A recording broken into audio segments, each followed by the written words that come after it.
Good evening, everybody. It's Charlie, and welcome back to another video on the Chatting Leeds YouTube channel. Hope everyone's having a great evening so far. Of course, you are. Leeds United have just beaten Plymouth Argyle 2-1 at Ellen Road. Just got back from Ellen Road now, which is the reason for the late upload, guys. It does take me a little while to get back to where I live from Ellen Road. So just before we get into the match review in more detail, as always, please smash that like button. It really does help get the video out there. Please subscribe to the channel if you are brand new. Hit the notification bell and, of course, get all of your thoughts and opinions on the game in the comment section down below as well. So let's start off with the lineup, shall we? As expected, obviously, the one change being Pascal Struijk dropping out due to his injury and Liam Cooper coming in.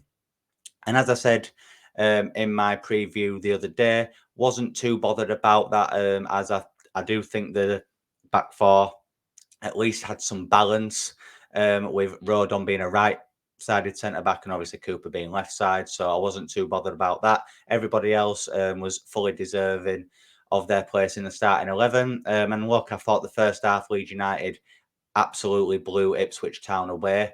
God, not Ipswich Town. God, I've got Ipswich on the brain too much recently for obvious reasons. Blew Plymouth Argyle away, should I say. I thought in the first half they were arguably as bad as what Huddersfield were. I know we put 4 past Huddersfield and only 2 past Plymouth in the first half today, but their keeper especially just kept kicking the ball out of play whenever he had it at his feet. We were pressing them, we were putting them under pressure, and I thought we played some really good stuff in that first half. I thought the ref was a little bit questionable, to say the least. However, look, I'm not here to speak about the referee, but I felt Rutter should have had a penalty in the first half. I thought it was a blatant push in the back, as he was about to strike the ball. That should have been a penalty, but it is what it is. But yeah, like I said, again, really good football. We're blowing them away. We're on the ball constantly. They barely had a sniff. And then obviously we took the lead through Dan James. Again, I think there was something happened in the build up to that goal where we were moaning a bit in the South Stand about a decision that hadn't been given. And then literally 2 seconds later, Dan James just finesses it into the top corner. What a finish it was as well. I think it was just outside the box. Just caressed it into the top corner to make it 1-0 to Leeds. And I felt once we put that goal in, then we really started to cook and we really started to go to work then. And then obviously Perot scores about 10 minutes later. And I was buzzing for him, because I feel like he definitely needed a goal. He's come under a little bit of not criticism, but people have been questioning his role in the team of late. And I think today was a perfect example of what his role is. His link-up play, his hold-up play, how he kind of starts off the attack and then hopes to finish it. I think that's what, Farker means when he means that he is a better player at the 10 role. I would still like to see him play further forward in some games, but today I feel like he really showed why he is good in that role. It's a good finish as well, a good assist by Somerville, just the right way on the pass. And then Perot just tucks it in to the goal at the South Stand. Then 2 goals at my end today, which is a bonus. We hardly ever see any goals at the South Stand then, so it was good to see that. But yeah, overall, even without the goals, I thought Leeds United were fully in control of the match.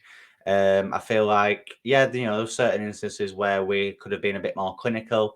But overall, I thought it was a very good opening 45 minutes. Ethan Ampadu, Glenn Kamara just bossing the midfield once again. Joe Rodon, an absolute brick at the back.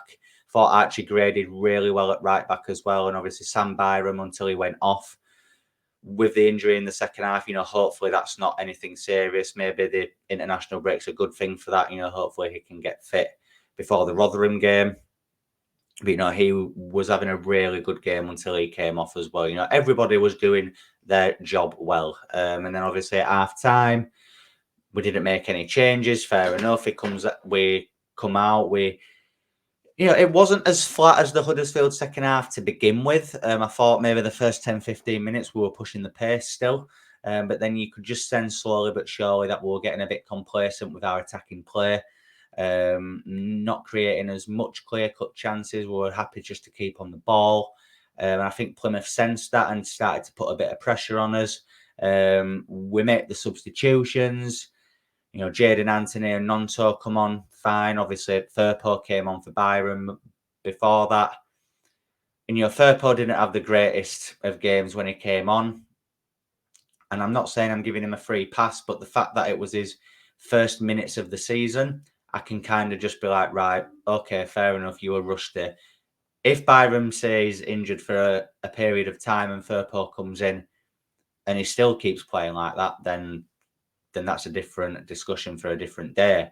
But I think today, there may be people that get on his back a bit, but I'd just hold off on that. It's his first few minutes of the season. So, hopefully he can ease his way back in at the right pace. Obviously, Nonto and Anthony, as I said, they came on as well. And Nonto for me should make it 3-0 with that chance that he has, where the Plymouth keeper saves it, he hits it right at him. If he places that, then it goes in. Anthony had an opportunity as well, which the keeper made a good save for. But obviously, Patrick Bamford came on towards the end and, wasn't great again. There was that chance that he kind of scuffed, which when you see it back, it's played a little bit behind him. But even so, his movement, his anticipation should be better there. And then when the Plymouth player gets it and starts running up, he might not catch him, but he just jogs back. Just didn't look bothered. I actually thought he looked knackered. He looked tired. And, it's supposed to be fresh legs. A substitute is supposed to try and come on and change the game or have an impact on the game, see the game out. But it was just like a donkey up front today. And, that sounds harsh. But I'm kind of done with Bamford now, in all honesty. I've run out of patience with him. The fact that Farker's putting him on for him hoping to either, I don't know, get a goal, link the attack well, like what Perot does, good hold up play, link up play, I don't know anything. But he doesn't do anything anymore. He doesn't look bothered.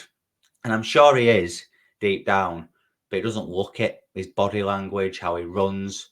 He was getting some stick in the South Stand, and rightly so. But, to swing it back into a positive, it's 3 wins on the bounce now. Obviously, Huddersfield,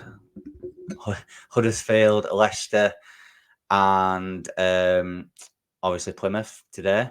Obviously, Leicester got beat again today by Middlesbrough. Sam Greenwood scoring as well. How ironic is that? Are Leicester starting to crumble a little bit now? Who knows?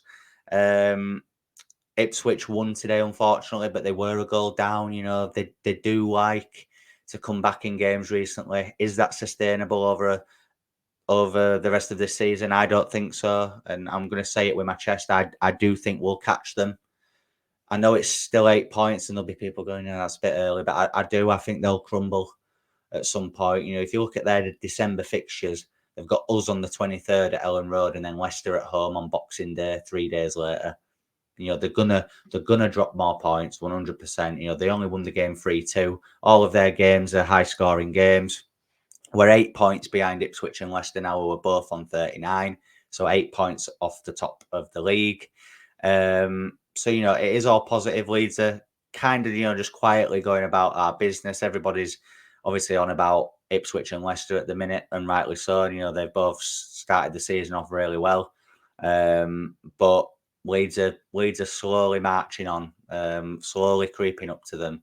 And, hopefully, especially the games that we've got after the break, we've got Rotherham, Swansea, and then Middlesbrough. The Middlesbrough game could be maybe a draw or, that'll be a bit more difficult. I think Borough are starting to get into the stride a bit now. Fair play to them. But, Rotherham, I think they got beat today as well. And then Swansea, those are games that we should definitely be getting 6 points from 6 in. But yeah, overall, guys, really pleased with the performance for today. A drop off in the second half for the second home game in a row, which is slightly concerning moving forward. I think that's definitely something that Farker will need to put right in the coming weeks and months. But overall, a very good trip down to Ellen Road once again.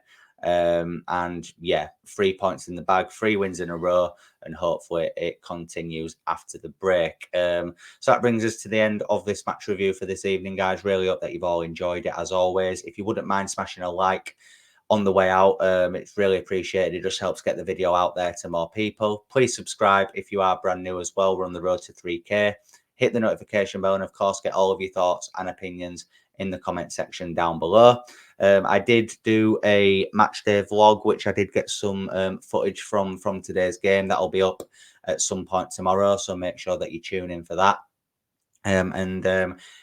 I am busy tomorrow, guys. I can't lie, but if I can get a live stream out tomorrow night, we may bring back the last say and get all your guys' live thoughts and opinions. So make sure that you tune in. Plenty of content over the next few days. So make sure you smash the notification bell. And yeah, enjoy the rest of your Saturday night, guys. And I will see you in a bit. Cheers.